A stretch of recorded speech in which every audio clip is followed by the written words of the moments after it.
Before anyone asks, no, this isn't the same hotel from the last story. This was a completely different hotel and a completely different story. So after driving for almost 8 hours, I pulled into this older motel in New Orleans. It wasn't a luxurious place. It was just one of those older hotels where everything felt dated. I pull in and the lobby was empty.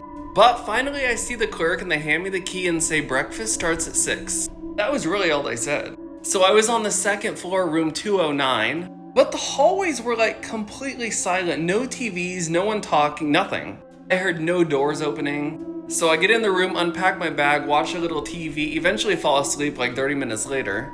But then just as I fell asleep, the phone in the room rings.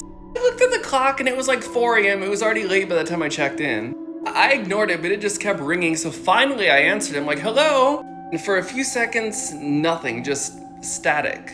When I finally answered, the voice calmly said, good morning. And I said, I didn't think I requested a wake-up call. There was a long silence. And they said, I know. Just, I know. Then why are you calling me, waking me up? Now I gotta try to go back to sleep. Might be hard, might not be able to go back to sleep. And they just hung up, but the phones were so old that when they hung up, it went click. I'm like, okay. I stared at the phone for a few seconds because something about the voice sounded wrong. It didn't sound like someone at the front desk. I don't know. It sounded like someone that was talking wasn't in an office.